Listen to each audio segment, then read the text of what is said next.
about the Fcfs CPU scheduling algorithm. We know what is meant by CPU scheduling algorithm, right?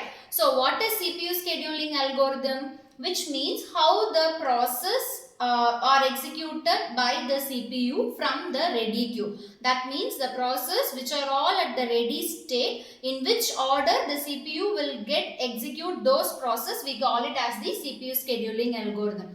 So the first type of CPU scheduling algorithm is Fcfs. So Fcfs is nothing but first come first serve.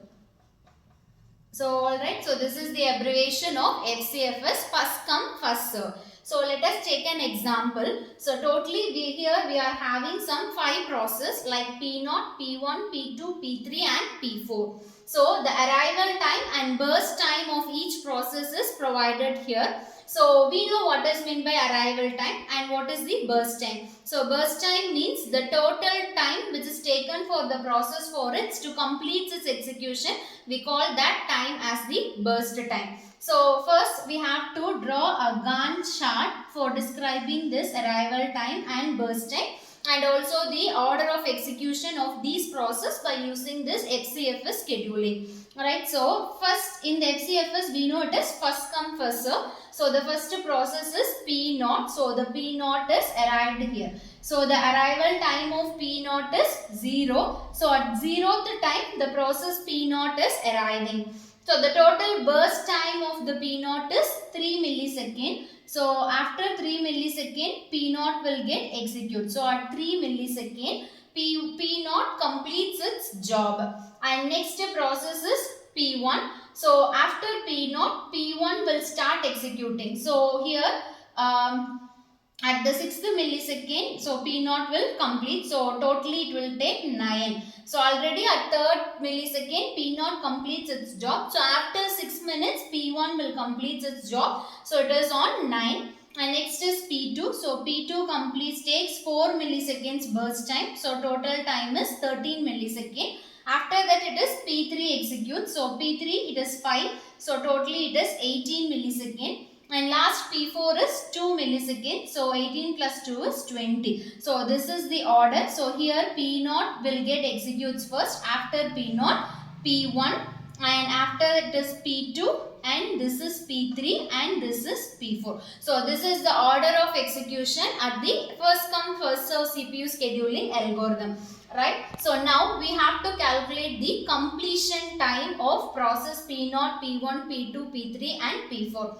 So the completion time is at 3rd time P0 gets completed its job, right? So it is 3, and the completion time of P1 is 9, and the completion time of P2 is 13, the completion time of P3 is 18, the completion time of the P4 is 20. Now we have to calculate the TAT. What is this TAT? This is nothing but the turnaround time. So for calculating this turnaround time, we have the formula of completion time minus arrival time. So turnaround time means total time taken by the process including the waiting time and also the burst time. So it is CT minus 80. So it is 3 minus 0 is 3. So the turnaround time of the process P0 is 3. And for P1 it is 9 minus 2, 7. And for P2 it is 13 minus 4, again it is 9. And for P3 it is 18 minus 6. So 18 minus 6 is somewhat 12. And for P4 is 20 minus 8, again it is 12. So this is the total turnaround time of the each process P0, P1, P2, P3 and P4.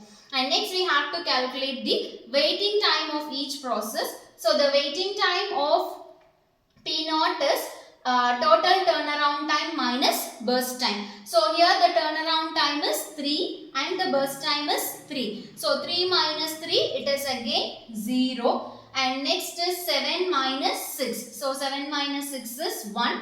Next is 9 minus 4 is 5.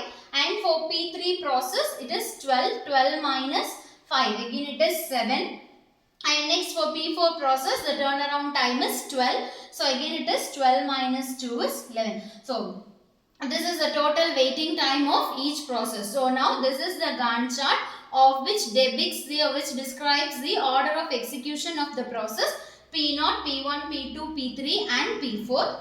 And also we had calculated the completion time of each process. We have also calculated the total turnaround time of each process, which is nothing but completion time minus arrival time.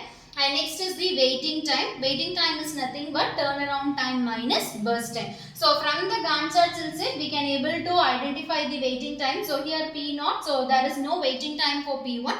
So it is 0. So we have also calculated the value as 0. So it is correct, right?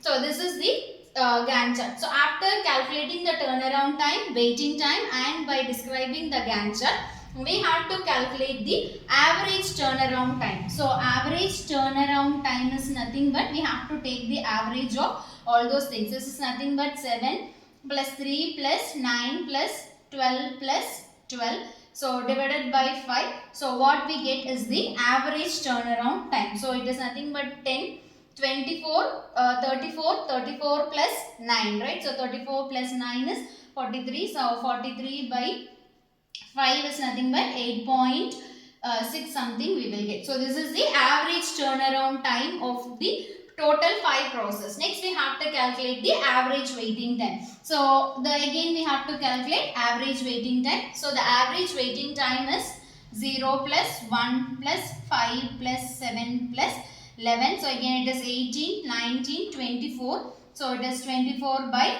5. So 24 by 5 is nothing but approximately it is 4.2 something. So this is how we have to calculate the Fcfs scheduling. So I hope you clear how the CPU will execute the process by following the first come first serve order. So if you have any doubts, you can comment on it. So thank you.